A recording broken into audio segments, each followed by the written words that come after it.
Bible వాక్య ధ్యానములు ఆదికాండం 4వ అధ్యాయం నుండి 20వ అధ్యాయం వరకు. ఆదాము తన భార్య అయిన హవ్వను కూడినప్పుడు ఆమె గర్భవతి కయీనును కని, యెహోవా దయ వలన నేను ఒక మనుషుని సంపాదించుకున్నానెను. తరువాత ఆమె తన తమ్ముడగు హేబేలును కనెను. హేబేలు గొర్రెల కాపరి, కయీను భూమిని సిద్ధపరచువాడు. కొంతకాలమైన తరువాత కయీను పొలము పంటలో కొంత యెహోవాకు అర్పణగా తెచ్చెను. హేబేలు కూడా తన మందలో తొలిచూలున పుట్టిన వాటిలో క్రొవ్విన వాటిని కొన్ని తెచ్చెను. యెహోవా హేబేలును అతని అర్పణను లక్ష్యపెట్టెను, కయీనును అతని అర్పణను ఆయన లక్ష్యపెట్టలేదు. కాబట్టి కయీనుకు మిక్కిలి కోపం వచ్చి అతడు తన ముఖము చిన్నబుచ్చుకొనగా, యెహోవా కయీనుతో, నీకు కోపమేలా? నీ ముఖము చిన్నబుచ్చుకొని ఉన్నావేమి? నువ్వు సత్క్రియ చేసిన యెడల తలనెత్తుకొనవా? సత్క్రియ చేయని యెడల వాకిట పాపం పొంచియుండును. నీ ఎడల దానికి వాంఛ కలుగును, నీవు దానిని ఏలుదువనెను. కయీను తన తమ్ముడైన హేబేలుతో మాటలాడెను. వారు పొలములో ఉన్నప్పుడు కయీను తన తమ్ముడైన హేబేలు మీద పడి అతన్ని చంపెను. యెహోవా, నీ తమ్ముడైన హేబేలు ఎక్కడున్నాడని కయీనునడగా, అతడు, నేనెరుగను, నా తమ్మునికి నేను కావలివాడనా అనెను. అప్పుడు ఆయన, నువ్వు చేసిన పని ఏమిటి? నీ తమ్ముని రక్తము యొక్క స్వరము నేలలో నుండి నాకు మొరపెట్టుచున్నది. కావున నీ తమ్ముని రక్తమును నీ చేతిలో నుండి పుచ్చుకొనుటకు నోరు తెరచిన ఈ నేల మీద ఉండకుండా నీవు శపింపబడిన వాడవు. నీవు నేలను సేద్యపరచినప్పుడు అది తన సారం ఇక మీదట నీకియ్యదు. నీవు భూమి మీద దిగులు పడుచు దేశదిమ్మరివై ఉందువనెను. అందుకు కయీను, నా దోషశిక్ష నేను భరింపలేనంత గొప్పది. నేడు ఈ ప్రదేశం నుండి నన్ను వెళ్ళగొట్టితివి. నీ సన్నిధికి రాకుండా వెలివేయబడి దిగులు పడుచు భూమి మీద దేశదిమ్మరినై ఉందును. కావున నన్ను కనుగొను వాడెవడో వాడు నన్ను చంపునని యెహోవాతో అనెను. అందుకు యెహోవా అతనితో, కాబట్టి ఎవడైనను కయీనును చంపినడలా వానికి ప్రతిదండన 7 అంతలు కలుగుననెను. మరియు ఎవడైనను కయీనును కనుగొని అతన్ని చంపక ఉండునట్లు యెహోవా అతనికి ఒక గురుతు వేసెను. అప్పుడు కయీను యెహోవా సన్నిధిలో నుండి బయలుదేరి వెళ్ళి ఏదోనుకు తూర్పు దిక్కున నోదు దేశంలో కాపురం ఉండెను. కయీను తన భార్యను కూడినప్పుడు ఆమె గర్భవతి హానోకును కనెను. అప్పుడు అతడు ఒక ఊరు కట్టించి ఆ ఊరికి తన కుమారుని పేరును బట్టి హానోకు అను పేరు పెట్టెను. హానోకుకు ఈరాదు పుట్టెను. ఈరాదు మహూయాయేలును కనెను. మహూయాయేలు మెతూషాయేలును కనెను. మతూషాయేలు లెమెకును కనెను. లెమెకు 2 స్త్రీలను పెళ్లి చేసుకొనెను. వారిలో ఒక దాని పేరు ఆదా, రెండవ దాని పేరు సిల్లా. ఆదా ఆ యాబాలును కనెను. అతడు పశువులు గలవాడై గుడారములో నివసించు వారికి మూల పురుషుడు. అతని సహోదరుని పేరు యూబాలు. ఇతడు సితారాను సానికను వాడుక చేయు వారికందరికీ మూల పురుషుడు. మరియు సిల్లా తుబల్గాయీనును కనెను. అతడు పదును గల రాగి పనిముట్లన్నిటిని, ఇనుప పనిముట్లన్నిటిని చేయువాడు. తుబల్గాయీను సహోదరి పేరు నయామా. లెమెకు తన భార్యలతో, ఓ ఆదా, ఓ సిల్లా, నా పలుకు వినుడి. లెమెకు భార్యలారా, నా మాట ఆలకించుడి. నన్ను గాయపరిచినందుకై ఒక మనుషుని చంపితిని. నన్ను దెబ్బ కొట్టినందుకై ఒక పడుచువాణ్ణి చంపితిని. 7 అంతలు ప్రతిదండన కయీను కోసము వచ్చిన ఎడల లెమెకు కోసము 77 అంతలు వచ్చుననెను. ఆదాము మరలా తన భార్యను కూడినప్పుడు ఆమె కుమారుని కని, కయీను చంపిన హేబేలునకు ప్రతిగా దేవుడు నాకు మరియొక సంతానము నియమించెననుకొని అతని పేరు షేతు అని పేరు పెట్టెను. మరియు షేతునకు కుమారుడు పుట్టెను. అతనికి ఏనోషు అని పేరు పెట్టెను. అప్పుడు యెహోవా నామమున ప్రార్థన చేయుట ఆరంభమైనది. ఆదాము వంశావళి గ్రంథం ఇదే. దేవుడు ఆదామును సృజించిన దినమున దేవుని పోలికగా అతని చేసెను. మగవానిగాను ఆడదానిగాను వారిని సృజించి, వారు సృజింపబడిన దినమున వారిని ఆశీర్వదించి వారికి నరులని పేరు పెట్టెను. ఆదాము 130 ఏండ్లు బ్రతికి తన పోలికగా తన స్వరూపమందు కుమారుని కని అతనికి షేతు అను పేరు పెట్టెను. షేతును కనిన తరువాత ఆదాము బ్రతికిన దినములు 800 ఏండ్లు. అతడు కుమారులను కుమార్తెలను కనెను. ఆదాము బ్రతికిన దినములన్నీ 930 ఏండ్లు. అప్పుడు అతడు మృతి పొందెను. షేతు 105 ఏండ్లు బ్రతికి ఏనోషును కనెను. ఏనోషు కనిన తర్వాత షేతు 807 ఏండ్లు బ్రతికి కుమారులను కుమార్తెలను కనెను. షేతు బ్రతికిన దినములన్నీ 912 ఏండ్లు. అప్పుడు అతడు మృతి పొందెను. ఏనోషు 90 సంవత్సరములు బ్రతికి కెయీనాను కనెను. కెయీనాను కనిన తరువాత ఏనోషు 815 ఏండ్లు బ్రతికి కుమారులను కుమార్తెలను కనెను. ఏనోషు దినములన్నీ 905 ఏండ్లు. అప్పుడు అతడు మృతి పొందెను. కెయీనాను 77 ఏండ్లు బ్రతికి మహలేలును కనెను. మహలేలును కనిన తర్వాత కెయీనాను 840 ఏండ్లు బ్రతికి కుమారులను కుమార్తెలను కనెను. కెయీనాను దినములన్నీ 910 ఏండ్లు. అప్పుడు అతడు మృతి పొందెను. మహలేలు 65 ఏండ్లు బ్రతికి ఎరేదును కనెను. ఎరేదును కనిన తర్వాత మహలేలు 830 ఏండ్లు బ్రతికి కుమారులను కుమార్తెలను కనెను. మహలేలు దినములన్నీ 895 ఏండ్లు. అప్పుడు అతడు మృతి పొందెను.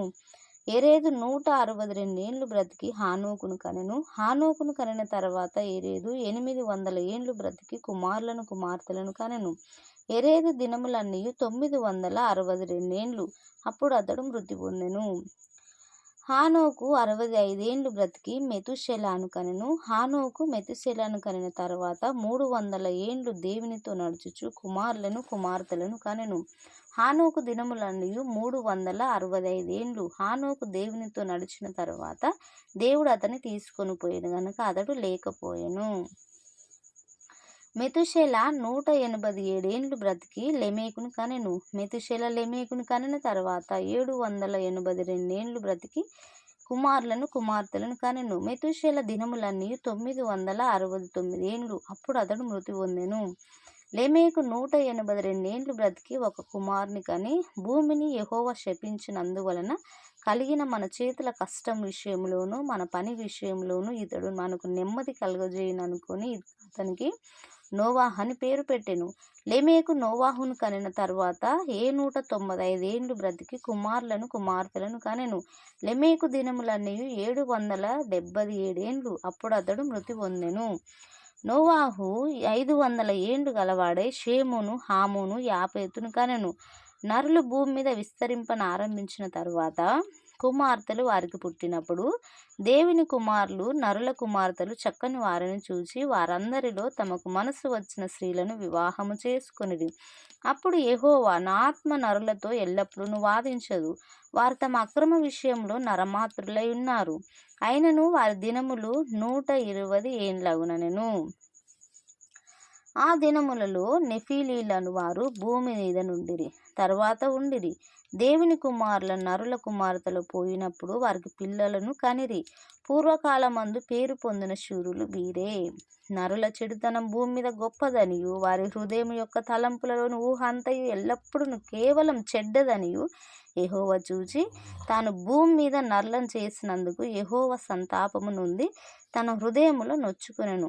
అప్పుడు యెహోవా నేను సృజించిన నరులను నరులతో కూడా జంతువులను పురుగులను ఆకాశ పక్షాదులను భూమి మీద నుండకుండా తుడిచివేయుదును. ఎలయనగా నేను వారిని సృజించినందుకు సంతాపం నొంది ఉన్నానెను. అయితే నోవాహు యెహోవా దృష్టి యందు కృప పొందినవాడు ఆయను. నోవాహు వంశావళి ఇదే. నోవాహు నీతిపరుడును తన తరములో నిందారహితుడునై ఉండెను. నోవాహు దేవునితో కూడా నడిచినవాడు. షేము హాము యాపేతు ముగ్గురు కుమారులను నోవాహు కనెను.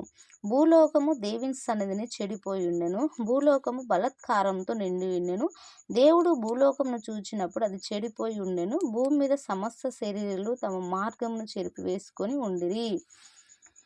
దేవుడు నోవాహుతో తమ శరీరుల మూలముగా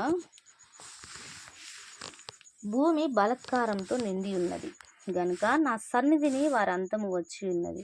ఇదిగో వారిని భూమితో కూడా నాశనం చేయుదును. చితి సారకపు నానుతో నీ కొరకు ఓడను చేసుకొనుము. అరలు పెట్టి ఆ ఓడను చేసి లోపటను వెలుపటను దాని కీలు పూయవలను. నీవు దాన్ని చేయవలసిన విధమిది. ఆ ఓడ 300 మూరల పొడుగును 50 మూరల వెడల్పును 30 మూరల ఎత్తును గలదై ఉండవలను. ఆ ఓడకు కిటికీ చేసి పైనుండి మూరెడు క్రిందికి దాన్ని ముగించవలను. ఓడ తలుపు దాని ప్రక్కను ఉంచవలను. క్రింది అంతస్తు 2వ అంతస్తు 3వ అంతస్తు గలదిగా దాన్ని చేయవలెను. ఇదిగో నేనే జీవము గల సమస్త శరీరులను ఆకాశం క్రింద నుండకుండా నాశనం చేయుటకు భూమి మీదికి జల ప్రవాహము రప్పించుచున్నాను. లోకమందున సమస్తమును చనిపోవును. అయితే నీతో నా నిబంధన స్థిరపరచుదును. నీవును నీతో కూడా నీ కుమారులను నీ భార్యయు నీ కోడండ్రును ఆ ఓడలో ప్రవేశింపవలను. మరియు నీతో కూడా వారిని బ్రతికించి ఉంచుకొనుటకు సమస్త జీవులలో అనగా సమస్త శరీరుల యొక్క ప్రతి జాతిలోనివి రెండేసి చొప్పున నీ ఓడలోనికి తేవలను. వాటిలో మగదియు ఆడదియు నుండవలను.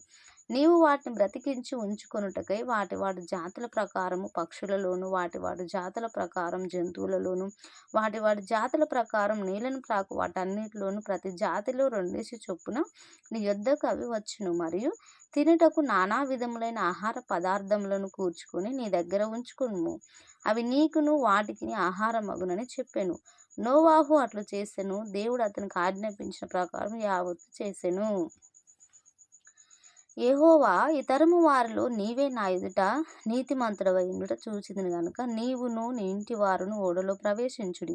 పవిత్ర జంతువులలో ప్రతి జాతి పోతులు 7ను, పెంటులు 7ను, పవిత్రములు కాని జంతువులలో ప్రతి జాతి పోతులు పెంటియు 2ను, ఆకాశ పక్షులలో ప్రతి జాతి మగవియు 7ను, ఆడివి 7ను నువ్వు భూమి అంతటి మీద సంతతిని జీవముతో కాపాడునట్లు నీ యొద్ద ఉంచుకొనుము. ఎందుకనగా ఇంకను 7 దినములకు నేను 40 పగళ్ళును 40 రాత్రులను భూమి మీద వర్షము కురిపించి నేను చేసిన సమస్త జీవరాశులను భూమి మీద నుండకుండా తుడిచివేయుదునని నోవాహుతో చెప్పెను. తనకు యెహోవా ఆజ్ఞాపించిన ప్రకారం నోవాహు యావత్తు చేసెను. ఆ జల ప్రవాహము భూమి మీదకి వచ్చినప్పుడు నోవాహు 600 ఏండ్లవాడు. అప్పుడు నోవాహును అతనితో కూడా అతని కుమారులను అతని భార్యయు అతని కోడండును ఆ ప్రవాహ జలములను తప్పించుకొనుటకై ఆ ఓడలో ప్రవేశించిరి.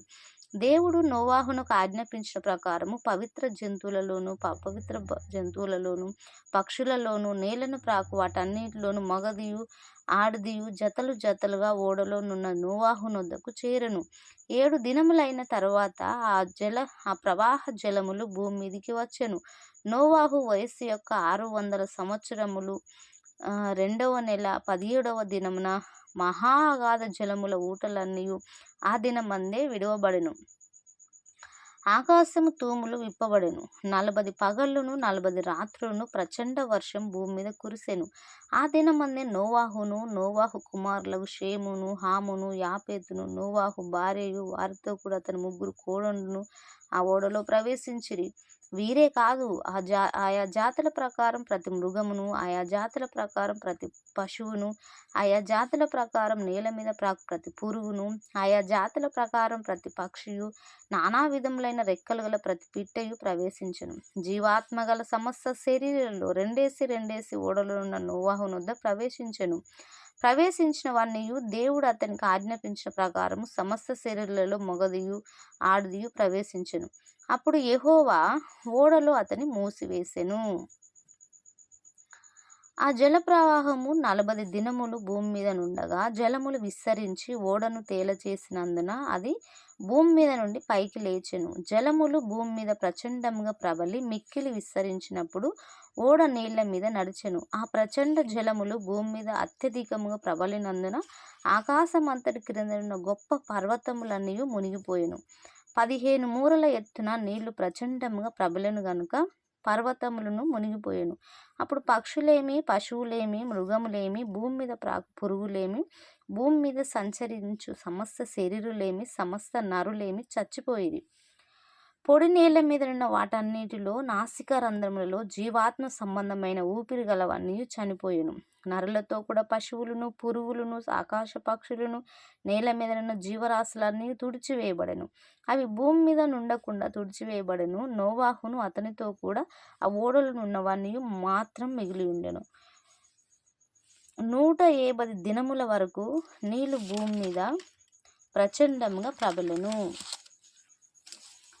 దేవుడు నోవాహును అతనితో కూడా ఓడలోనున్న సమస్త జంతువులను సమస్త పశువులను జ్ఞాపకం చేసుకొనెను. దేవుడు భూమి మీద వాయువు విసరునట్లు చేయుట వలన నీళ్లు తగ్గిపోయెను. అగాధ జలముల ఊటలను ఆకాశపు తూములను మూయబడెను. ఆకాశం నుండి కురియుచున్న ప్రచండ వర్షము నిలిచిపోయెను. అప్పుడు నీళ్లు భూమి మీద నుండి క్రమక్రమముగా పోవుచుండెను. 150 దినములైన తర్వాత నీళ్లు తగ్గిపోగా 7వ నెల 17వ దినమున ఓడ అరారాతు కొండ మీద నిలిచెను. నీళ్లు 10వ నెల వరకు క్రమముగా తగ్గుచూ వచ్చెను. 10వ నెల మొదటి దినమున కొండల శిఖరములు కనబడెను. 40 దినములైన తర్వాత నోవాహు తాను చేసిన ఓడ కిటికీ తీసి ఒక కాకిని వెలుపలికి పోవిడిచెను. అది బయటకు వెళ్ళి భూమి మీద నుండి వెలుపలికి ఇంకిపోవు వరకు ఇటు అటు తిరుగుచుండెను. మరియు నీళ్లు నేల మీద నుండి తగ్గినవో లేదో చూచుటకు అతడు తన యొద్దనున్న నల్ల పావురం ఒకటి వెలుపలికి పోవిడిచెను. నీళ్లు భూమి అంతటి మీద నున్నందున తన అరకాలు నిలుపుటకు దానికి స్థలము దొరకలేదు గనుక ఓడలోనున్న అతని యొద్దకు తిరిగి వచ్చెను. అప్పుడు అతడు చేయి చాపి దాన్ని పట్టుకొని ఓడలోనికి తీసుకొనెను. అతడు మరి 7 దినములు తాలి మరలా ఆ నల్ల పావురమును ఓడలో నుండి వెలుపలికి విడిచెను. సాయంకాలం అది అతని యొద్దకు వచ్చినప్పుడు త్రుంచబడిన ఒలివ చెట్టు ఆకు దాని నోట నుండెను గనుక నీళ్లు భూమి మీద నుండి తగ్గిపోయానని నోవాహునకు తెలిసెను. అతడింకా మరి 7 దినములు తాలి ఆ పావురమును వెలుపలికి విడిచెను. ఆ తర్వాత అది అతని యొద్దకు తిరిగి రాలేదు. మరియు 601వ సంవత్సరము మొదటి నెల తొలి దినమున నీళ్లు భూమి మీద నుండి ఇంకిపోయెను. నోవాహు ఓడ కప్పు తీసి చూచినప్పుడు నేల ఆరి ఉండెను. 2వ నెల 22వ దినమున భూమి ఎండి ఉండెను. అప్పుడు దేవుడు, నీవును నీతో కూడా నీ భార్యయు నీ కుమారులు నీ కోడళ్ళను ఓడలో నుండి బయటకు రండి. పక్షులు, పశువులు, భూమి మీద ప్రాకు ప్రతి జాతి పురుగులు మొదలైన సమస్త శరీరంలో నీతో కూడా ఉన్న ప్రతి జంతువును వెంటబెట్టుకుని వెలుపలికి రావలెను. అవి భూమి మీద బహుగా విస్తరించి భూమి మీద ఫలించి అభివృద్ధి పొందవలనని నోవాహుతో చెప్పెను. కాబట్టి నోవాహును అతనితో కూడా అతని కుమారులను అతని భార్యయు అతని కోడళ్ళను బయటకు వచ్చిరి. ప్రతి జంతువును ప్రాకు ప్రతి పురుగును ప్రతి పిట్టయు భూమి మీద సంచరించినవన్నీ వాటి వాటి జాతుల చొప్పున ఆ ఓడల నుండి బయటకు వచ్చెను. అప్పుడు నోవాహు యెహోవాకు బలిపీఠం కట్టి పవిత్ర పశువులన్నింటిలో పవిత్ర పక్షులన్నింటిలోను కొన్ని తీసుకొని ఆ పీఠం మీద దహన బలి అర్పించెను. అప్పుడు యెహోవా ఇంపైన సువాసన నాగ్రహించి ఇక మీదట నరులను బట్టి భూమిని మరల శపించెను. ఎందుకనగా నరుల హృదయాలోచన వారి బాల్యం నుండి చెడ్డది. నేనిప్పుడు చేసిన ప్రకారం ఇకను సమస్త జీవులను సంహరింపను. భూమి నిలిచినంత వరకు వెదకాలమును కోతకాలమును శీతోష్ణములను వేసవి శీతాకాలములను రాత్రింబగళ్ళను ఉండక మానవని తన హృదయంలో అనుకొనెను. మరియు దేవుడు నోవాహును అతని కుమారులను ఆశీర్వదించి, మీరు ఫలించి అభివృద్ధి పొంది భూమిని నింపుడి. మీ భయమును మీ బెదరును అడవి జంతువులన్నిటికీ ఆకాశ పక్షులన్నిటికీ నేల మీద ప్రాకు ప్రతి పురుగుకును సముద్రపు చేపలన్నిటికీ కలుగును. అవి మీ చేతికి అప్పగింపబడి ఉన్నవి. ప్రాణము గల సమస్త చరములు మీకు ఆహారమగును. పచ్చని కూర మొక్కలు ఇచ్చినట్లు వాటిని మీకు ఇచ్చి ఉన్నాను. అయినను మాంసమును దాని రక్తంతో మీరు తినకూడదు. రక్తమే దాని ప్రాణము. మరియు మీకు ప్రాణమైన మీ రక్తమును గూర్చి విచారణ చేయుదును. దాన్ని గూర్చి ప్రతి జంతువును నరులను విచారణ చేయుదును. ప్రతి నరుని ప్రాణమును గూర్చి వాని సహోదరుని విచారణ చేయుదును. నరుని రక్తమును చిందించు వాని రక్తము నరుని వలనే చిందింపబడును. ఏలైనగా దేవుడు తన స్వరూపమందు నరుని చేసెను. మీరు ఫలించి అభివృద్ధి నొందుడి. మీరు భూమిని సమృద్ధిగా సంతానము కని విస్తరించుడని వారితో చెప్పెను. మరియు దేవుడు నోవాహు అతని కుమారులతో, ఇదిగో నేను మీతో మీ తదనంతరము మీ సంతానముతోనూ మీతో కూడా ఉన్న ప్రతి జీవితోనూ పక్షులేమి పశువులేమి మీతో కూడా సమస్తమైన భూజంతువులేమి ఓడలో నుండి బయటికి వచ్చిన సమస్త భూజంతువులతోనూ నా నిబంధన స్థిరపరచుచున్నాను. నేను మీతో నా నిబంధన స్థిరపరచుదును. సమస్త శరీరులను ప్రవాహ జలముల వలన ఇకను లయపరచబడరు. భూమిని నాశనం చేయుటకు ఇకను జల ప్రవాహము కలుగదని పలికెను. మరియు దేవుడు నాకును మీకును మీతో కూడా నున్న సమస్త జీవరాశులకును మధ్య నేను తరతరములకు ఏర్పరచుచున్న నిబంధనకు గుర్తు ఇదే. మేఘములో నా ధనుసును ఉంచితిని. అది నాకును భూమికిని మధ్య నిబంధనకు గుర్తుగా నుండును. భూమిపైకి నేను మేఘమును రప్పించినప్పుడు ఆ ధనుసు మేఘములో కనబడును. అప్పుడు నాకును మీకును సమస్త జీవరాశులకును మధ్య నున్న నా నిబంధనను జ్ఞాపకం చేసుకుందును గనుక సమస్త శరీరులను నాశనం చేయుటకు అలాగు ప్రవాహముగా నీళ్లు రావు. ఆ ధనుసు మేఘంలో నుండును. నేను దాన్ని చూసి దేవునికిని భూమి మీద ఉన్న సమస్త శరీరులలో ప్రాణము గల ప్రతి దానికిని మధ్యనున్న నిత్య నిబంధనను జ్ఞాపకం చేసుకొందుననెను. మరియు దేవుడు నాకును భూమి మీద ఉన్న సమస్త శరీరులకును మధ్య నేను స్థిరపరచిన నా నిబంధనకు గుర్తు ఇదే అని నోవాహుతో చెప్పెను. ఓడలో నుండి వచ్చిన నోవాహు కుమారులు షేము, హాము, యాపేతు అనువారు. హాము కనానుకు తండ్రి. ఈ ముగ్గురు నోవాహు కుమారులు. వీరి సంతానం భూమి అందంతటా వ్యాపించెను. నోవాహు వ్యవసాయము చేయనారంభించి ద్రాక్ష తోట వేసెను. పిమ్మట ద్రాక్షరసం తాగి మత్తుడై తన గుడారంలో వస్త్రహీనుడుగా ఉండెను. అప్పుడు కనానుకు తండ్రి అయిన హాము తన తండ్రి వస్త్రహీనుడైనట్టు చూసి బయటనున్న తన ఇద్దరు సహోదరులకు ఆ సంగతి తెలిపెను. అప్పుడు షేమును యాపేతును వస్త్రం ఒకటి తీసుకొని తమ ఇద్దరి భుజముల మీద వేసుకొని వెనుకకు నడిచి వెళ్ళి తమ తండ్రి దిశమలను కప్పిరి. వారి ముఖములు వెనుక తట్టు ఉండటం వలన తమ తండ్రి దిశమలను చూడలేదు. అప్పుడు నోవాహు మత్తు నుండి మేలుకొని తన చిన్న కుమారుడు చేసిన దాన్ని తెలుసుకొని కనాను శపింపబడిన వాడై తన సహోదరులకు దాసుడగును అనెను. మరియు అతడు షేము దేవుడైన యెహోవా స్తుతింపబడును గాక, కనాను అతనికి దాసుడగును. దేవుడు యాపేతును విశాలపరచును, అతడు షేము గుడారములలో నివసించును, అతనికి కనాను దాసుడగును అనెను. ఆ జలప్రవాహము గతించిన తర్వాత నోవాహు 350 ఏండ్లు బ్రతికెను. నోవాహు బ్రతికిన దినములన్నీ 950 ఏండ్లు. అప్పుడు అతడు మృతి పొందెను. ఇది నోవాహు కుమారుల షేము, హాము, యాపేతు అనువారి వంశావళి. జలప్రళయము తర్వాత వారికి కుమారులు పుట్టిరి. యాపేతు కుమారులు గోమెరు, మాగోగు, మాదాయి, యావాను, తూబాలు, మెషేకు, తీరసు అనువారు. గోమెరు కుమారులు అష్కనజు, రీఫతు, తోగర్మ అనువారు. యావాను కుమారులు ఏలీషా, తర్షిము, కిత్తిము, దదోనిము అనువారు. వీరి నుండి సముద్ర తీరము నుండిన జనమును వ్యాపించెను. వారి వారి జాతుల ప్రకారము, వారి వారి భాషల ప్రకారము, వారి వారి వంశముల ప్రకారము ఆ దేశములలో వారు వేరైపోయిరి. హాము కుమారులు కూషు, మిస్రాయిము, పూతు, కనాను అనువారు. కూషు కుమారులు సేబా, హవీలా, సబ్దా, రయామ, సబ్దాక అనువారు. రయామ కుమారులు షేబా, దదాను అనువారు. కూషు నిమ్రోదును కనెను. అతడు భూమి మీద పరాక్రమశాలి అయ్యుండుటకు ఆరంభించెను. అతడు యెహోవా ఎదుట పరాక్రమం గల వేటగాడు కాబట్టి యెహోవా ఎదుట పరాక్రమం గల వేటగాడై నిమ్రోదు వలె అను లోకోక్తి గలదు. సీనారు దేశంలోని బాబేలు, ఎరేకు, కల్కే అను పట్టణములు అతనికి రాజ్యమునకు మొదలు. ఆ దేశములో నుండి అష్షూరుకు బయలుదేరి వెళ్ళి నినివేను, రహోబోతీరును, కాలాహును, నినివేకును కాలాహుకును మధ్యనున్న రెషేనును కట్టించెను. ఇదే ఆ మహాపట్టణము. మిస్రాయిము లూదీలను, అనామీలను, లెహాబీలను, నప్తుహీలను, పుత్రుషీలను, కస్లుహీలను, కస్తోరీలను కనెను.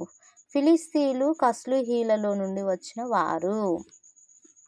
కనాను తన ప్రథమ కుమారుడగు సీదోనును, హేతును, యెబూసీయులను, అమోరీలను, గిర్గాసీయులను, హివ్వీలను, అర్కీయులను, సీనీయులను, అర్వాదీయులను, సెమారీయులను, హమాతీయులను కనెను. తరువాత కనానీయుల వంశములు వ్యాపించెను. కనానీయుల సరిహద్దు సీదోను నుండి గెరారుకు వెళ్ళు మార్గములో గాజా వరకును, సొదొమ, గొమొర, అద్మా, సెబోయీములకు వెళ్ళు మార్గములలో లాషా వరకును ఉన్నది.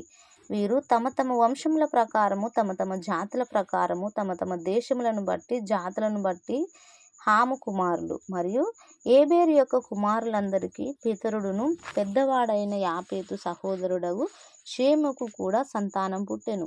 షేము కుమారులు ఏలాము, అష్షూరు, అర్పక్షదు, లూదు, అరామాను వారు. అరాము కుమారులు ఊజు, హూరు, గెతెరు, మాషను వారు. అర్పక్షదు సేలాహును కనెను. సేలాహు ఏబేరును కనెను. ఏబేరుకు 2 కుమారులు పుట్టిరి. వారిలో ఒకని పేరు పెలేగు. ఏలయనగా అతని దినములలో భూమి దేశములుగా విభాగింపబడెను. అతని సహోదరుని పేరు యోక్తాను. యోక్తాను అల్మోదాదును, సెలావును, అసర్మావేతును, ఎరహును, హదోరమును, ఉజాలును, దిక్లాను, ఓబాలును, అబిమయేలును, షేబాను, ఓఫీరును, హవీలాలను, యోబాబును కనెను. వీరందరూ యోక్తాను కుమారులు. మేషా నుండి సాపా వరకు వెళ్ళు మార్గములోని తూరు కొండలు వారి నివాస స్థలము. వీరు తమ తమ వంశముల ప్రకారము, తమ తమ భాషల ప్రకారము, తమ తమ దేశములను బట్టి, తమ తమ జాతులను బట్టి షేము కుమారులు. వారి వారి జనములలో వారి వారి సంతతుల ప్రకారము నోవాహు కుమారులు వంశములు ఇవే. జల ప్రవాహము గతించిన తర్వాత వీరిలో జనములు భూమి మీద వ్యాపించెను.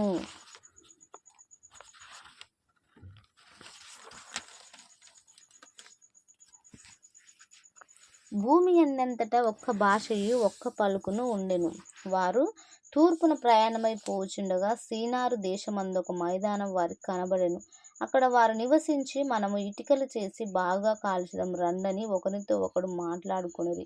రాళ్లకు ప్రతిగా ఇటుకలను, అడుసునకు ప్రతిగా మట్టి కీలును వారికుండెను. మరియు వారు, మన భూమి ఎందంతటా చెదిరిపోకుండా ఒక పట్టణమును, ఆకాశమునంటు శిఖరము గల ఒక గోపురమును కట్టుకొని పేరు సంపాదించుకుందాము రండని మాట్లాడుకొనగా, యెహోవా నరుల కుమారులు కట్టిన పట్టణమును గోపురమును చూడ దిగివచ్చెను. అప్పుడు యెహోవా, ఇదిగో జనము ఒక్కటే, వారికందరికి భాష ఒక్కటే. వారు ఈ పని ఆరంభించి ఉన్నారు. ఇక మీదట వారు చేయదలచు ఏ పని అయినను చేయకుండా వారికి ఆటంకమేమీ నుండదు. గనుక మనం దిగిపోయి వారిలో ఒకని మాట ఒకనికి తెలియకుండా అక్కడ వారి భాషను తారుమారు చేయదాం రండని అనుకొనెను. అలాగు యెహోవా అక్కడ నుండి భూమి ఎందంతటా వారిని చెదరగొట్టెను గనుక వారు ఆ పట్టణమును కట్టుట మానిరి. దానికి బాబేలు అను పేరు పెట్టిరి. ఎందుకనగా అక్కడ యెహోవా భూజనులందరి భాషను తారుమారు చేసెను. అక్కడ నుండి యెహోవా భూమి ఎందంతటా వారిని చెదరగొట్టెను. షేము వంశావళి ఇది. షేము 100 ఏండ్ల గలవాడై జల ప్రవాహము గతించిన 2 ఏండ్లకు అర్పక్షదును కనెను. షేము అర్పక్షదును కనిన తరువాత 500 ఏండ్లు బ్రతికి కుమారులను కుమార్తెలను కనెను. అర్పక్షదు 35 ఏండ్లు బ్రతికి సేలాహును కనెను. అర్పక్షదు సేలాహును కనిన తరువాత 403 ఏండ్లు బ్రతికి కుమారులను కుమార్తెలను కనెను. షేలాహు 30 ఏండ్లు బ్రతికి ఏబేరును కనెను. సేలాహు ఏబేరును కనిన తరువాత 403 ఏండ్లు బ్రతికి కుమారులను కుమార్తెలను కనెను. ఏబేరు 34 ఏండ్లు బ్రతికి పెలేగును కనెను. ఏబేరు పెలేగును కనిన తరువాత 430 ఏండ్లు బ్రతికి కుమారులను కుమార్తెలను కనెను. పెలేగు 30 ఏండ్లు బ్రతికి రయ్యును కనెను. పెలేగు రయ్యును కనిన తరువాత 209 ఏండ్లు బ్రతికి కుమారులను కుమార్తెలను కనెను. రయ్యు 32 ఏండ్లు బ్రతికి సెరూగును కనెను. రయ్యు సెరూగును కనిన తరువాత 207 ఏండ్లు బ్రతికి కుమారులను కుమార్తెలను కనెను. సెరూగు 30 ఏండ్లు బ్రతికి నాహోరును కనెను. సెరూగు నాహోరును కనిన తరువాత 200 ఏండ్లు బ్రతికి కుమారులను కుమార్తెలను కనెను. నాహోరు 29 ఏండ్లు బ్రతికి తెరాహును కనెను. నాహోరు తెరాహును కనిన తరువాత 119 ఏండ్లు బ్రతికి కుమారులను కుమార్తెలను కనెను. తెరాహు 70 ఏండ్లు బ్రతికి అబ్రామును, నాహోరును, హారానును కనెను. తెరాహు వంశావళిది. తెరాహు అబ్రామును, నాహోరును, హారానును కనెను. హారాను లోతును కనెను. హారాను తాను పుట్టిన దేశమందలి కల్దీల ఊరను పట్టణములో తన తండ్రి అయిన తెరాహు కంటే ముందుగా మృతి పొందెను. అబ్రామును నాహోరును వివాహం చేసుకొనిది. అబ్రాము భార్య పేరు షారాయి. నాహోరు భార్య పేరు మిల్కా. ఆమె మిల్కాకును ఇస్కాకును తండ్రి అయిన హారాను కుమార్తె. షారాయి గొడ్రాలై ఉండెను. ఆమెకు సంతానం లేదు. తెరాహు తన కుమారుడు అబ్రామును, తన కుమారుని కుమారునగు హారాను కుమారుడు లోతును, తన కుమారుడు అబ్రాము భార్య అయిన షారాయి అను తన కోడలిని తీసుకొని కనానుకు వెళ్ళుటకు కల్దీల ఊరను పట్టణములో నుండి వారితో కూడా బయలుదేరి హారాను మట్టుకు వచ్చి అక్కడ నివసించిరి. తెరాహు బ్రతికిన దినములు 205 ఏండ్లు. తెరాహు హారానులో మృతి పొందెను. యెహోవా, నీవు లేచి నీ దేశం నుండి, నీ బంధువుల యొద్ద నుండి, నీ తండ్రి ఇంట నుండి బయలుదేరి నేను నీకు చూపించు దేశమునకు వెళ్ళుము. నిన్ను గొప్ప జనముగా చేసి నిన్ను ఆశీర్వదించి నీ నామమును గొప్ప చేయుదును. నీవు ఆశీర్వాదముగా నుండువు. నిన్ను ఆశీర్వదించు వారిని ఆశీర్వదించెదను, నిన్ను దూషించు వారిని శపించెదను. భూమి యొక్క సమస్త వంశములు నీ యందు ఆశీర్వదింపబడునని అబ్రాముతో అనగా, యెహోవా అతనితో చెప్పిన ప్రకారము అబ్రాము వెళ్ళెను. లోతు అతనితో కూడా వెళ్ళెను. అబ్రాము హారాను నుండి బయలుదేరినప్పుడు 75 ఏండ్ల ఈడుగలవాడు. అబ్రాము తన భార్య అయిన శారాయిని, తన సహోదరుని కుమారుడైన లోతును, హారానులో తానును వారును ఆర్జించిన యావదాస్తిని, వారు సంపాదించిన సమస్తమైన వారిని తీసుకొని కనాను దేశమునకు వెళ్ళుటకు బయలుదేరి కనాను దేశమునకు వచ్చిరి. అప్పుడు అబ్రాము షెకెమునందలి ఒక స్థలము దాకా ఆ దేశ సంచారం చేసి మోరే దగ్గర ఉన్న సింధూర వృక్షం వద్దకు చేరెను. అప్పుడు కనానీయులు ఆ దేశంలో నివసించిరి. యెహోవా అబ్రామునకు ప్రత్యక్షమై, నీ సంతానమునకు ఈ దేశం ఇచ్చేదనని చెప్పగా, అతడు తనకు ప్రత్యక్షమైన యెహోవాకు ఒక బలిపీఠమును కట్టెను. అక్కడ నుండి అతడు బయలుదేరి బేతేలుకు తూర్పునున్న కొండకు చేరి, పడమటనున్న బేతేలునకును తూర్పునున్న హాయికిని మధ్యన గుడారం వేసి, అక్కడ యెహోవాకు బలిపీఠమును కట్టి యెహోవా నామమున ప్రార్థన చేసెను. అబ్రాము ఇంక ప్రయాణం చేయుచు దక్షిణ దిక్కునకు వెళ్ళెను.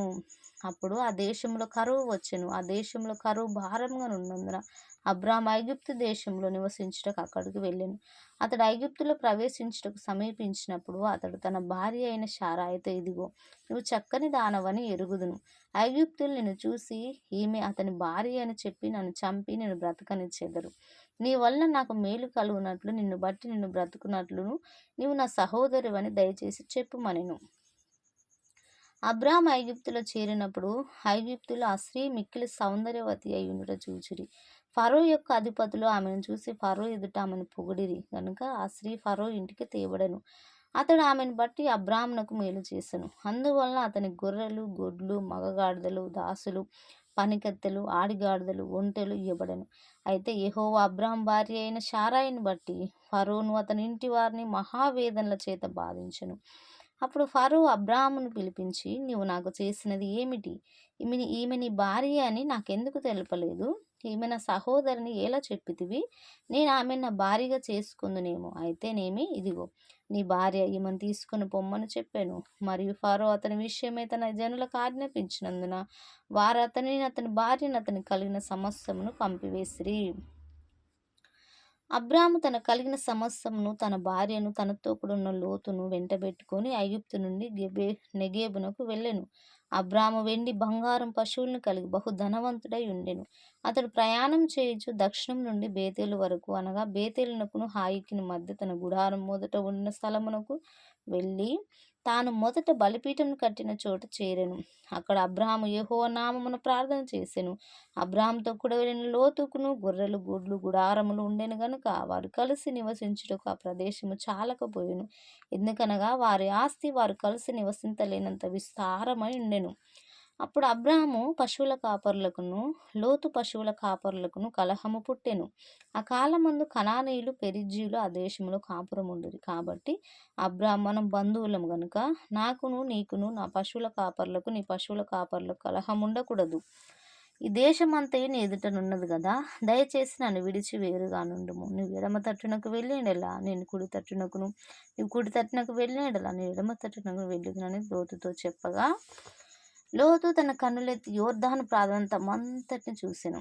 యెహోవా సొదొమ గొమొర్రాను పట్టణములను నాశనం చేయక మునుపు సోయారుకు వచ్చే వరకు అదంతా యెహోవా తోట వలెను, ఐగుప్తు దేశం వలెను, నీళ్లు పారు దేశమై ఉండెను. కాబట్టి లోతు తనకు యొర్దాను ప్రాంతమంతటిని ఏర్పరచుకొని తూర్పుగా ప్రయాణం చేసెను. అట్లు వారు ఒకరినొకరు వేరైపోయిరి. అబ్రాము కనానులో నివసించెను. లోతు ఆ మైదానమందున పట్టణముల ప్రదేశములలో కాపురముండి సొదొమ దగ్గర తన గుడారం వేసుకొనెను. సొదొమ మనుషులు దుష్టులను, యెహోవా దృష్టికి బహు పాపులునై ఉండిరి. లోతు అబ్రామును విడిచిపోయిన తర్వాత యెహోవా, ఇదిగో, నీ కన్నులెత్తి నువ్వు ఉన్న చోట నుండి ఉత్తరపు తట్టు, దక్షిణపు తట్టు, తూర్పు తట్టు, పడమర తట్టు చూడుము. ఎందుకనగా నీవు చూచున్న ఈ దేశం అంతటిని నీకును నీ సంతానమునకును సదాకాలం ఇచ్చేదను. మరియు నీవు నీ సంతానమును భూమి మీద నుండి రేణువుల వలె విస్తరింప చేసేదను. ఎట్లనగా ఒకడు భూమి నుండి రేణువులను లెక్కింపగలిగినడలా నీ సంతానమును కూడా లెక్కింపవచ్చును. నీవు లేచి ఈ దేశం యొక్క పొడుగున వెడల్పున దానిలో సంచరించుము, అది నీకు ఇచ్చేదనని అబ్రాముతో చెప్పెను. అప్పుడు అబ్రాము తన గుడారము తీసి హెబ్రోన్లోని మమ్రే దగ్గర ఉన్న సింధూర వృక్ష వనములో దిగి అక్కడ యెహోవాకు బలిపీఠమును కట్టెను.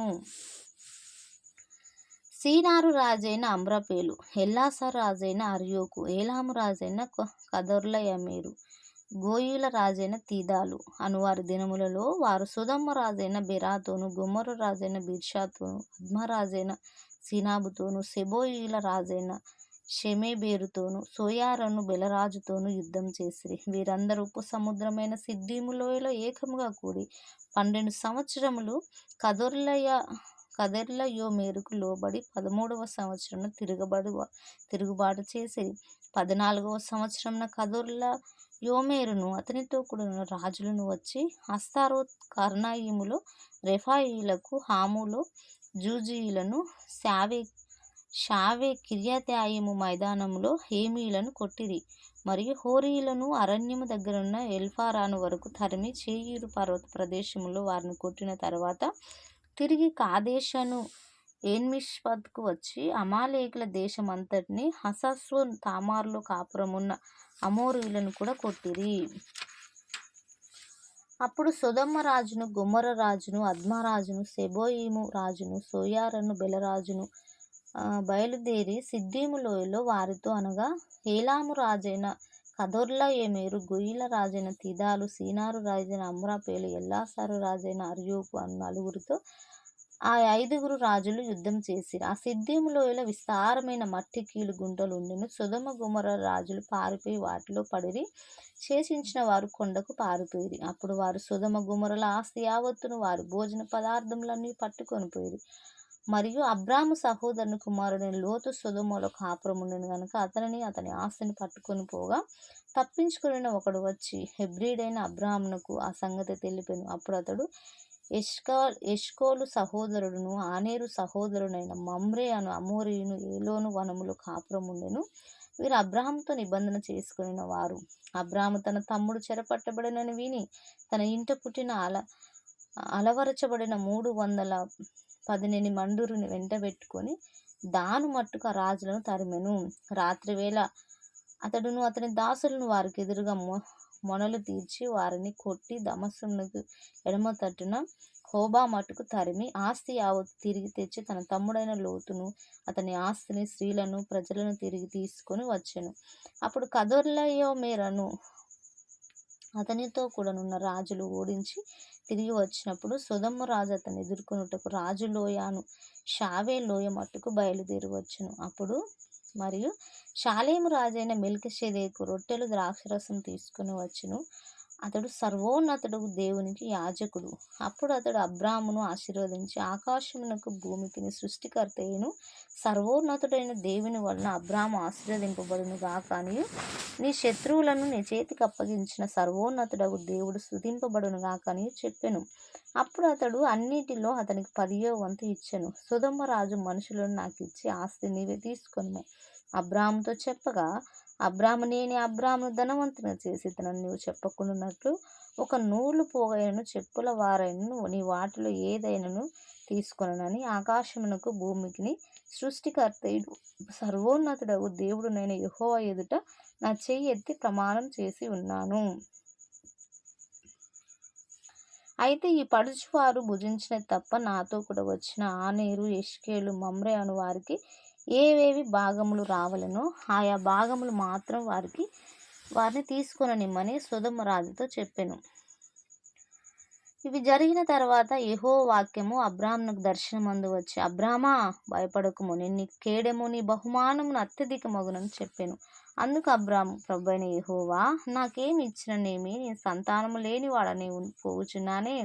దమస్కు ఎలియేజరే నా ఇంటి ఆస్తికర్తయగును గదా. మరియు అబ్రాము, ఇదిగో నీవు నాకు సంతానం ఇయ్యలేదు గనుక నా పరివారములో ఒకడు నాకు వారసుడని చెప్పగా, యెహోవా వాక్యం అతని యొద్దకు వచ్చి, ఇతడు నీకు వారసుడు కాడు, నీ గర్భవాసమున పుట్టబోచున్నవాడు నీకు వారసుడని చెప్పెను. మరియు ఆయన వెలుపలికి అతడు తీసుకొని వచ్చి, నీవు ఆకాశం వైపు తేరి చూసి నక్షత్రము లెక్కించుటకు నీ చేతనైతే లెక్కించుమని చెప్పి, నీ సంతానం అలాగవునని చెప్పెను. అతడు యెహోవాను నమ్మెను, ఆయన అది అతనికి నీతిగా ఎంచెను. మరియు ఆయన నీవు ఈ దేశంలో స్వతంత్రించుకొనున్నట్లు దాన్ని నీకిచ్చుటకు కల్దీల ఊరను పట్టణంలో నుండి నిన్ను ఇవతలకు తీసుకొని వచ్చిన యెహోవాను నేనే అని చెప్పినప్పుడు అతడు, ప్రభువైన యెహోవా, నేను దీన్ని స్వతంత్రించుకొనేదనని నాకెట్లు తెలియననగా, ఆయన 3 ఏండ్ల పెయ్యను, 3 ఏండ్ల మేకను, 3 ఏండ్ల పొట్టేలును, ఒక తెల్ల గువ్వను, ఒక పావురపు పిల్లను నా యొద్దకు తెమ్మని అతనితో చెప్పెను. అతడు అవన్నీ తీసుకొని వాటిని నడుమకు ఖండించి దేని ఖండమును దాని ఖండమునకు ఎదురుగా నుంచెను. పక్షులను అతడు ఖండింపలేదు. గద్దలు ఆ కళేబరముల మీద వాలినప్పుడు అబ్రాహాము వాటిని తోలివేసెను. ప్రొద్దు కృంగపోయినప్పుడు అబ్రాహామునకు గాఢ నిద్ర పట్టెను. భయంకరమైన కటిక చీకటి అతని కమ్మగా, ఆయన నీ సంతతి వారు తమది కాని పరదేశమందు నివసించి ఆ దేశపు వారికి దాసులుగా నుందురు. వారు 400 ఏండ్లు వీరిని శ్రమ పెట్టుదురు. వీరు ఎవరికి దాసులవుదురో ఆ జనమునకు నేనే తీర్పు తీర్చుదును. తర్వాత వారు మిక్కిలి ఆస్తితో బయలుదేరి వచ్చెదరు. నీవు క్షేమముగా నీ పితరుల యొద్దకు పోయెదవు. మంచి వృద్ధాప్యమందు పాతిపెట్టబడుదువు. అమోరీయుల అక్రమము ఇంకను పరిపూర్ణం కాలేదు గనుక నీ 4వ తరము వారు ఇక్కడికి మరలా వచ్చెదరని నిశ్చయముగా తెలుసుకొనుమని అబ్రాహాముతో చెప్పెను. మరియు ప్రొద్దు కృంగి కటిక చీకటి పడినప్పుడు రాజుచున్న పొయ్యియు అగ్నిజ్వాలయును కనబడి ఆ ఖండముల మధ్య నడిచిపోయెను. ఆ దినమందు యెహోవా ఐగుప్తు నది మొదలుకొని గొప్ప నది అయిన యూఫ్రటీస్ నది వరకు ఈ దేశముననగా కెనీనీయులను, కనిజ్జీలను, కద్మోనీయులను, హిత్తీలను, పెరిజ్జీలను, రెఫాయీలను, హమోరీయులను, కనానీయులను, గిర్గాషీలను, యెబూసీయులను నీ సంతానముకిచ్చియున్నానని అబ్రాహాముతో నిబంధన చేసెను. అబ్రాహాము భార్య అయిన శారాయి అతనికి పిల్లలు కనలేదు. ఆమెకు హగరు అనే ఐగుప్తురాలైన దాసి ఉండెను. కాగా శారాయు, ఇదిగో, నేను నీ పిల్లలు కనకుండా యెహోవా చేసి ఉన్నాడు. నువ్వు దయచేసి నా దాసితో పొమ్ము, ఒకవేళ ఆమె వల్ల నాకు సంతానం కలగవచ్చునని అబ్రాహాముతో చెప్పెను. అబ్రాహాము శారాయి మాట వినెను. కాబట్టి అబ్రాహాము కనాను దేశంలో 10 ఏండ్లు కాపురం ఉన్న తర్వాత అబ్రాహాము భార్య అయిన శారాయి తన దాసి అయిన హగరును ఐగుప్తురాలిని తీసుకొని తన పెనిమిటి అయిన అబ్రాహామునకు భార్యగా ఉన్నట్లు అతనికి ఇచ్చెను. అతడు హగరుతో పోయినప్పుడు అది గర్భవతి ఆయను. అది తాను గర్భవతిని అయితేనని తెలుసుకున్నప్పుడు దాని యజమానురాలు దాని దృష్టికి నీచమైనదాయను. అప్పుడు శారాయి, నా ఉసురు నీకు తగులును, నేనే నా దాసిని నీ కౌగిటికి ఇచ్చిన తర్వాత తాను గర్భవతినని తెలుసుకున్నప్పుడు నేను దాని దృష్టికి నీచమైన దానినైతిని. నాకును నీకును యెహోవా న్యాయం తీర్చును గాక అని అబ్రాహాముతో అనెను. అందుకు అబ్రాహాము, ఇదిగో, నీ దాసి నీ చేతిలో ఉన్నది, నీ మనసు వచ్చినట్లు దాన్ని చేయమని శారాయితో చెప్పాను. శారాయి దాని శ్రమ పెట్టినందున ఆమె యొద్ద నుండి అది పారిపోగా, యెహోవా దూత అరణ్యములో నీటి బుగ్గ యొద్ద అనగా షూరు మార్గంలో బుగ్గ యొద్ద ఆమెను కనుగొని, శారాయి దాసివైన హగరు, ఎక్కడ నుండి వచ్చితివి, ఎక్కడికి వెళ్ళుచున్నావని అడిగినందుకు అది, నా యజమానురాలైన శారాయి యొద్ద నుండి పారిపోచున్నాను. అప్పుడు యెహోవా దూత నీ యజమానురాలి యొద్దకు తిరిగి వెళ్ళి ఆమె చేతి క్రింద అణిగియుండుమని దానితో చెప్పెను. మరి యెహోవా దూత నీ సంతానం నిశ్చయముగా విస్తరింపజేసేదను, అది లెక్కింప వీలు లేనంతగా విస్తారమగునని దానితో చెప్పెను. మరియు యెహోవా దూత, ఇదిగో, యెహోవా నీ మొరను వినెను, నీవు గర్భవతివై ఉన్నావు, నీవు కుమారుని కని అతనికి ఇష్మాయేలు అని పేరు పెట్టుదువు. అతడు అడవి గాడిద వంటి మనుష్యుడు, అతని చేయి అందరి చేతులు అతనికి విరోధముగా ఉండును.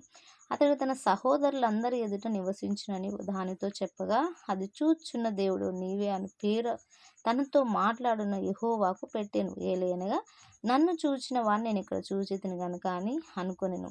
అందుచేత ఆ నీటి బుగ్గకు బెయేర్ లహీరోయి అను పేరు పెట్టబడెను.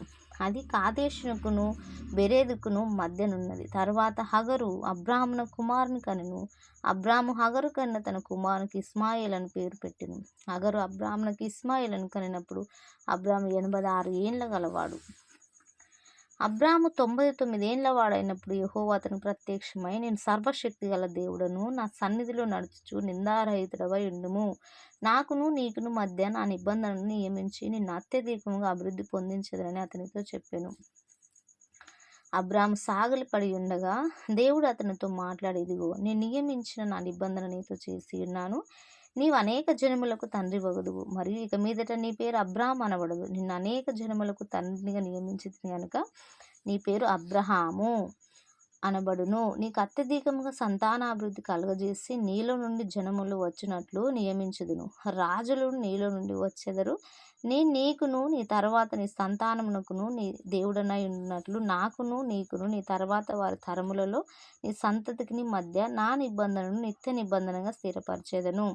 నీకును నీ తర్వాత నీ సంతతికిని నీవు పరదేశివై ఉన్న దేశమును అనగా కనానను దేశమంతటిని నిత్య స్వాస్థ్యముగా ఇచ్చి వారికి దేవుడనై ఉందునని అతనితో చెప్పాను. మరియు దేవుడు నీవు మాత్రమే కాక నీ తరువాత నీ తరములలో నీ సంతతియు నా నిబంధనను గైకొనవలెను. నాకును నీకును నీ తర్వాత నీ సంతతికి మధ్య మీరు గైకొనవలసిన నా నిబంధన ఏదనగా మీలో ప్రతి మగవాడు సున్నతి పొందవలెను. మీరు మీ గోప్యాంగ చర్మమును సున్నతి పొందించవలెను. అది నాకు నీకు మధ్యనున్న నిబంధనకు సూచనగా ఉండును.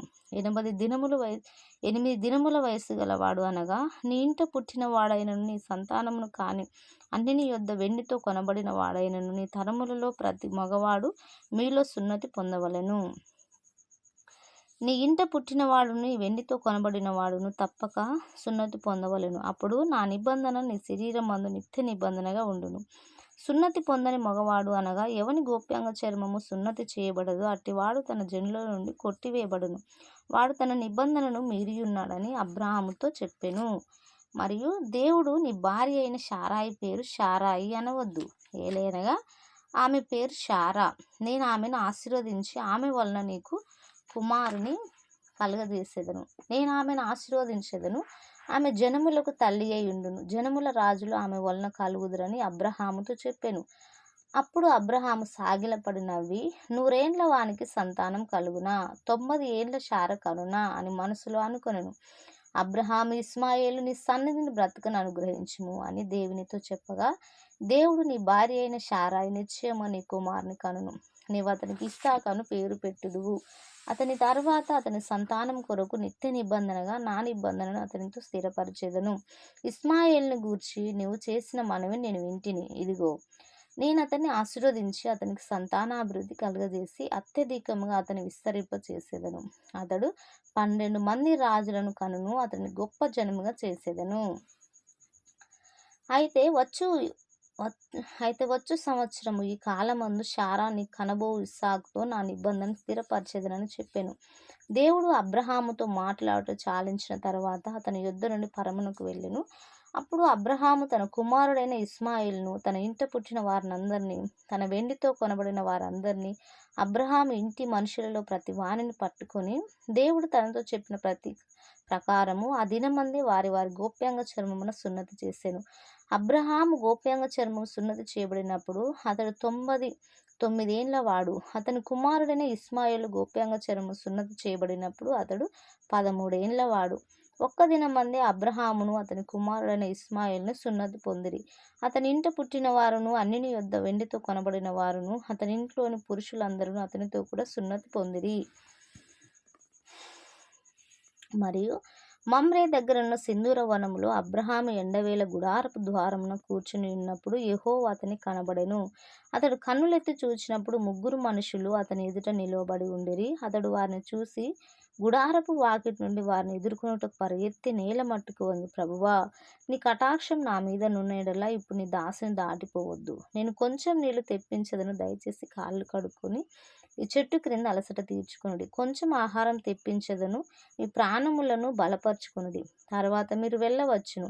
ఇందు నిమిత్తం గదా నీ దాసుని యొద్దకు వచ్చితురనెను. వారు నీవు చెప్పినట్లు చేయమనగా అబ్రహాము గుడారమున్న శారా యొద్దకు త్వరగా వెళ్ళి నీ త్వరపడి 3 మానికల మెత్తటి పిండి తెచ్చి పిసికి రొట్టెలు చేయమని చెప్పెను. మరియు అబ్రహాము పశువుల మందకు పరిగెత్తి ఒక మంచి లేత దూడను తెచ్చి ఒక పనివానికి అప్పగించెను. వాడు వచ్చి దాన్ని త్వరగా సిద్ధపరిచెను. తర్వాత అతడు వెన్నను పాలను తాను సిద్ధం చేయించిన దూడను తెచ్చి వారి ఎదుట పెట్టి వారు భోజనం చేయుచుండగా వారి యొద్ద ఆ చెట్టు క్రింద నిలుచుండెను. వారు అతనితో నీ భార్య అయిన శారా ఎక్కడున్నదని అడగగా అతడు అదిగో గుడారములో ఉన్నదని చెప్పెను. అందుకు ఆయన మీదటికి కాలంలో నీ యొద్దకు వచ్చేదను నిశ్చయముగా మరలా వచ్చేదను. అప్పుడు నీ భార్య అయిన శారాకు ఒక కుమారుడు కలుగునని చెప్పాను.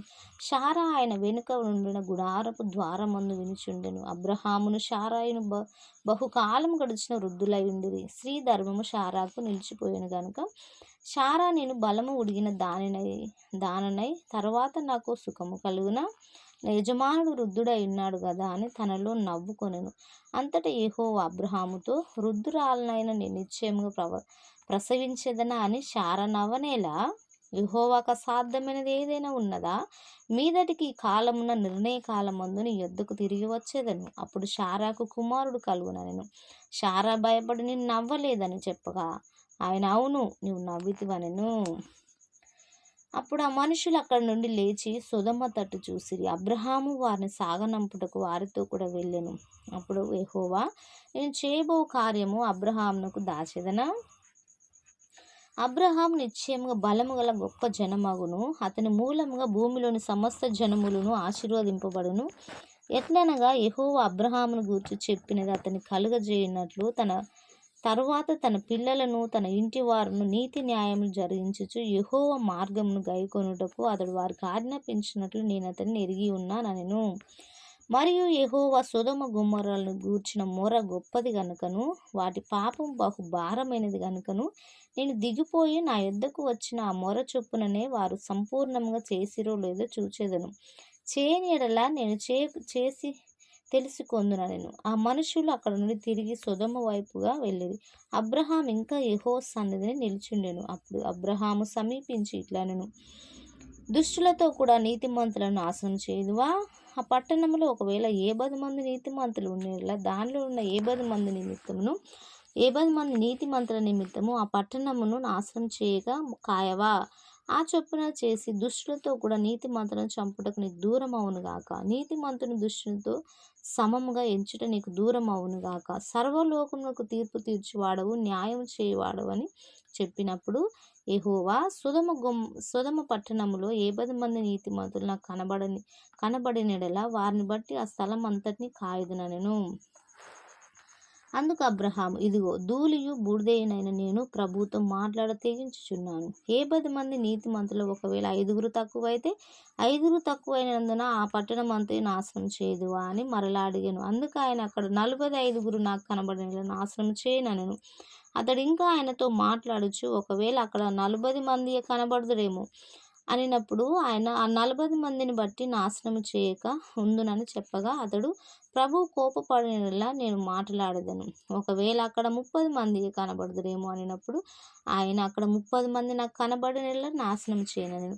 అందుకు అతడు ఇదిగో ప్రభువుతో మాట్లాడ తెగించితిని. ఒకవేళ అక్కడ 20 మంది కనబడుదురేమో అన్నప్పుడు ఆయన 20 మందిని బట్టి నాశనం చేయకుందుననగా అతడు ప్రభువు కోపపడినలానే నేను ఇంకొక మారే మాట్లాడేదను. ఒకవేళ అక్కడ 10 మంది కనబడుదురేమో అనినప్పుడు ఆయన ఆ 10 మందిని బట్టి నాశనం చేయక ఉందుననెను. యెహోవా అబ్రహాముతో మాట్లాడ చాలించి వెళ్ళిపోయాను. అబ్రహాము తన ఇంటికి తిరిగి వెళ్ళెను. ఆ సాయంకాలమందు ఆ 2 దేవదూతలు సొదొమ చేరినప్పటికీ లోతు సొదొమ గవని యొద్ద కూర్చుండెను. లోతు వారిని చూసి వారిని ఎదుర్కొనుటకు లేచి సాష్టాంగ నమస్కారం చేసి, నా ప్రభువులారా, దయచేసి మీ దాసుని ఇంటికి వచ్చి రాత్రి వెళ్ళబూచి కాళ్ళు కడుక్కొనుడి. మీరు పెందలకడ లేచి మీ త్రోవను వెళ్ళవచ్చునెను. అందుకు వారు అలాగు కాదు, నడివీధిలో రాత్రి వెళ్ళబూచుమని చెప్పిరి. అయినను అతడు మిక్కిలి బలవంతం చేసినప్పుడు వారు అతని తట్టు తిరిగి అతని ఇంట ప్రవేశించిరి. అతడు వారికి విందు చేసి పొంగని రొట్టెలు కాల్చగా వారు భోజనం చేసిరి. వారు పండుకొనక ముందు ఆ పట్టణస్థులనగా సొదొమ మనుషులు, బాలురును, వృద్ధులను, ప్రజలందరూ నలుదిక్కుల నుండి కూడి వచ్చి ఆ ఇల్లు చుట్టువేసి లోతును పిలిచి, ఈ రాత్రి నీ యొద్దకు వచ్చిన మనుషులు ఎక్కడా? మేము వారిని కూడినట్లు మా యొద్దకు వారిని వెలుపలికి తీసుకొని రమ్మని అతనితో చెప్పగా లోతు వెలుపట ద్వారం వద్దనున్న వారి దగ్గరకు వెళ్ళి తన వెనుక తలుపు వేసి, అన్నలారా, ఇంత పాతకము కట్టుకొనొకడి. ఇదిగో పురుషుని కూడా 2 మనుషులు నాకున్నారు. సెలవైతే వారిని యొద్దకు వెలుపటికి తీసుకొని వచ్చేదను. వారిని మీ మనసు వచ్చినట్లు చేయుడి. ఈ మనుషులు నా ఇంటి నీడకు వచ్చి ఉన్నారు గనుక వారిని మీరేమి చేయకూడదని చెప్పినప్పుడు వారు నీవు అవతలికి పొమ్మనిరి. మరియు వారిని వీడెవడో మనలోనికి పరదేశిగా వచ్చి తీరుపరిగా నుండ చూచున్నాడు కాగా వారికంటే నీకు ఎక్కువ కీడు చేసేదమని చెప్పి లోతు అను ఆ మనుషుని మీద దొమ్మిగా పడి తలుపు పగులగొట్టుటకు సమీపించిరి. అయితే ఆ మనుషులు తమ చేతులు చాపి లోతు ఇంటిలోనికి తమ యొద్దకు తీసుకొని తలుపు వేసిరి. అప్పుడు వారు పిన్నలు మొదలుకొని పెద్దల వరకు ఆ ఇంటి ద్వారం దగ్గరున్న వారికి కనుమబ్బు కలగజేయగా వారు ద్వారము కనుగొనలేక విసికిరి. అప్పుడు ఆ మనుషులు లోతుతో, ఇక్కడ నీకు మరి ఒకరున్నారు, నీ అల్లుని, నీ కుమారులను, నీ కుమార్తెలను ఈ ఊరిలో నీ కలిగిన వారందరిని వెలుపలికి తీసుకుని రమ్ము. మేము ఈ చోటు నాశనం చేయవచ్చితిమని వారిని గూర్చిన మొర యెహోవా సన్నిధిలో గొప్పదాయను గనుక దాన్ని నాశనం చేయుటకు యెహోవా మమ్మను పంపెనని చెప్పగా లోతు బయటకు వెళ్ళి తన కుమార్తెలను పెండ్లాడనైన తన అల్లులతో మాటలాడి, లెండి, ఈ చోటు విడిచిపెట్టి రండి, యెహోవా ఈ పట్టణము నాశనం చేయబోచున్నాడని చెప్పిన. అయితే అతడు తన అల్లుల దృష్టికి ఎగతాళి చేయవాని వలె నుండెను. తెల్లవారినప్పుడు ఆ దూత లోతును త్వరపెట్టి, లెమ్ము, ఈ ఊరు దోష శిక్షలో నశించిపోకుండా నీ భార్యని ఇక్కడ నుండి నీ ఇద్దరు కుమార్తెను తీసుకుని రమ్మని చెప్పిరి. అతడు తడువు చేసెను. అప్పుడు అతని మీద యెహోవా కనికరపడుట వలన ఆ మనుషులు అతని చేతిని, అతని భార్య చేతిని, అతని ఇద్దరు కుమార్తెల చేతులను పట్టుకొని వెలుపలికి తీసుకొని వచ్చి ఆ ఊరి బయట నుంచిరి. ఆ దూతలు వారిని వెలుపలికి తీసుకొని వచ్చిన తర్వాత ఆయన, నీ ప్రాణమును దక్కించుకున్నట్లు పారిపోము, నీ వెనుకకు చూడకము, ఈ మైదానంలో ఎక్కడనూ నిలువక నీవు నశించిపోకుండా పర్వతమునకు పారిపోమని చెప్పగా లోతు, ప్రభువా, అలాగు కాదు, ఇదిగో నీ కటాక్షం నీ దాసుని మీద వచ్చినది. నా ప్రాణం రక్షించడం వలన నీవు నా ఎడల కనపరిచిన నీ కృపను ఘనపరిచితివి. నేను ఆ పర్వతమునకు తప్పించుకొని పోలేను. ఈ కీడు నాకు సంభవించి చచ్చిపోదునేమో. ఇదిగో పారిపోవుటకు ఈ ఊరు సమీపంలో ఉన్నది, అది చిన్నది. నేను అక్కడికి తప్పించుకొని పోనిము, అది చిన్నది గదా, నేను బ్రతుకుతునని చెప్పినప్పుడు ఆయన, ఇదిగో నీవు చెప్పినది, ఈ ఊరు నాశనం చేయను. ఈ విషయంలో నీ మనవి అంగీకరించి తిని నీవు త్వరపడి అక్కడ తప్పించుకొని పొమ్ము.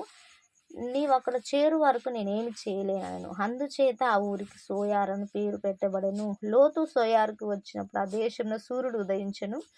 అప్పుడు యెహోవా సొదొమ మీదను గొమొర్రా మీదను యెహోవా యొద్ద నుండి గంధకమును అగ్నిని ఆకాశం నుండి కురిపించి ఆ పట్టణమును, ఆ మైదానం అంతటిని, ఆ పట్టణములలో నివసించిన వారందరినీ, నేల మొలకలను నాశనం చేసెను. అయితే లోతు భార్య అతని వెనుక నుండి తిరిగి చూసి ఉప్పు స్తంభం ఆయను. తెల్లవారినప్పుడు అబ్రహాం లేచి తాను యెహోవా సన్నిధి నిలిచిన చోటికి వచ్చి సొదొమ గుమొర్రాల తట్టుడు ఆ మైదానం ప్రదేశం యావత్తును చూడగా, అదిగో ఆ ప్రదేశం పొగవలె లేచిచుండెను. దేవుడు ఆ మైదాన పట్టణములను పాడు చేసినప్పుడు దేవుడు అబ్రహాము జ్ఞాపకం చేసుకొని లోతు కాపురం ఉన్న పట్టణములను నాశనం చేసినప్పుడు ఆ నాశనం మధ్య లోతు నశించకుండా అతన్ని తప్పించెను. లోతు సోయారులో నివసించుటకు భయపడి తన ఇద్దరు కుమార్తెలతో కూడా సోయారు నుండి పోయి ఆ పర్వతం మందు నివసించెను. అతడును అతని ఇద్దరు కుమార్తెను ఒక గుహలో నివసించిరి. అట్లుండగా అక్క తన చెల్లితో, మన తండ్రి ముసలివాడు, సర్వలోక మర్యాద చొప్పున మనతో పోవుటకు లోకంలో ఏ పురుషుడు లేడు. మన తండ్రికి ద్రాక్షరసం త్రాగు చదువు సేనించి తమ తండ్రి వలన సంతానం కలుగజేసుకుందాం రమ్మని చెప్పాను. ఆ రాత్రి వారు తమ తండ్రికి ద్రాక్షరసం త్రాగించిన తర్వాత అతని పెద్ద కుమార్తె లోపలికి వచ్చి తన తండ్రితో క్షీణించను. కానీ ఆమె ఎప్పుడు క్షీణించను, ఎప్పుడు లేచిపోయినా అతనికి తెలియలేదు. మరునాడు అక్క తన చెల్లిని చూసి, నిన్నటి రాత్రి నా తండ్రితో నేను క్షీణించి తిని ఈ రాత్రి అతనికి ద్రాక్షరసం త్రాగించిన తర్వాత నీవు లోపలికి వెళ్ళి అతనితో క్షీణించుము, అలాగన మన తండ్రి వలన సంతానం కలుగజేసుకుందామని చెప్పాను. ఆ రాత్రి వారు తమ తండ్రికి ద్రాక్షరసం త్రాగించిరి. అప్పుడు ఆ చిన్నది లేచి అతనితో క్షీణించెను. ఆమె ఎప్పుడు క్షీణించినో ఎప్పుడు లేచిపోయినా అతనికి తెలియలేదు. అలాగన లోతు ఇద్దరు కుమార్తెలు తమ తండ్రి వలన గర్భవతులైరు. వారిలో పెద్దది కుమారుని కని వానికి మోయాబు అని పేరు పెట్టెను. అతను నేటి వరకు మోయాబులకు మూల పురుషుడిగా ఎంచబడెను. చిన్నది కూడా కుమారుని కని వానికి బెన్నిమ్ అని పేరు పెట్టెను. అతను నేటి వరకు అమ్మోనీయులకు మూల పురుషుడిగా ఎంచబడును. అక్కడ నుండి అబ్రహాము దక్షిణ దేశమునకు తరలిపోయి కాదేషుకును షూరుకును మధ్య ప్రదేశములో నివసించి గెరారులో కొన్నాళ్ళు ఉండెను. అప్పుడు అబ్రహాము తన భార్య అయిన శారాను గూర్చి, ఈమె నా చెల్లెలని చెప్పాను గనుక గెరారు రాజైన అబీమెలెకు శారాను పిలిపించి తన ఇంట చేర్చుకునెను. అయినను రాత్రి వేళ దేవుడు స్వప్నమందు అబీమెలెకును అబీమెలెకు నొద్దకు వచ్చి, నీవు నీ ఇంట చేర్చుకొనిన స్త్రీ ఒక పురుషునికి భార్య గనుక ఆమె నిమిత్తం నీవు చచ్చిన వాడవు సుమా అని చెప్పాను. అయితే అబీమెలెకు ఆమెతో పోలేదు గనుక అతడు, ప్రభువా, ఇట్టి నీతిగల జనమును హతము చేయుదువా? ఈమె నా చెల్లెలని అతడు నాతో చెప్పలేదా? మరియు ఆమె కూడా అతడు నా అన్న అనెను. నేను చేతులతో ఏ దోషం చేయక యథార్థ హృదయంతో ఈ పని చేసితినెను. అందుకు దేవుడు, అవును, యథార్థ హృదయంతో దీన్ని చేసితివని నేను ఎరుగుదును. మరియు నీవు నాకు విరోధంగా పాపం చేయకుండా నేను నిన్ను అడ్డగించితిని. అందుకే నేను నిన్ను ఆమెను ముట్టనీయలేదు. కాబట్టి ఆ మనుషుని భార్యను తిరిగి అతనికి అప్పగించుము. అతడు ప్రవక్త, అతడు నీ కొరకు ప్రార్థన చేయును, నీవు బ్రతుకుదువు. నీవు ఆమెను చూసి ఆమెను అతనికి అప్పగించని ఎడల నీవు నీ వారందరూ నిశ్చయంగా చచ్చెదరని తెలుసుకొనుమని స్వప్నమందు అతనితో చెప్పెను. తెల్లవారినప్పుడు అబీమెలెకు లేచి తన సేవకులందరిని పిలిపించి ఈ సంగతులన్నీ వారికి వినిపించినప్పుడు ఆ మనుషులు మిగుల భయపడిరి. అబీమెలెకు అబ్రహామును పిలిపించి, నీవు మాకు చేసిన పని ఏమిటి? నీవు నా మీదికిని నా రాజ్యం మీదికిని మహాపాతకము తెప్పించినట్లు నేను మీ ఎడల చేసిన పాపం ఏమిటి? చేయరాని కార్యములు నాకు చేసితివని అతనితో చెప్పాను. మరియు అబీమెలెకు, నీవేమి చూసి ఈ కార్యం చేసితివని అబ్రహాముతో అడగగా, అబ్రహాము, ఈ స్థలమందు దేవుని భయం ఏమాత్రం లేదు గనుక నా భార్య నిమిత్తం నన్ను చంపుదురనుకుని చేసితిని. అంతేకాక ఆమె నా చెల్లెలను మాట నిజమే. ఆమె నా తండ్రి కుమార్తె గాని నా తల్లి కుమార్తె కాదు. ఆమె నాకు భార్య అయినది. దేవుడు నన్ను నా తండ్రి ఇల్లు విడిచి దేశాంతరం పోవునట్టు చేసినప్పుడు నేను ఆమెను చూసి, మనం పోవు ప్రతి స్థలమందు ఇతడు నా సహోదరుడని నన్ను గూర్చి చెప్పుము. నీవు నాకు చేయవలసిన ఉపకారం ఇదే అని చెప్పితినెను.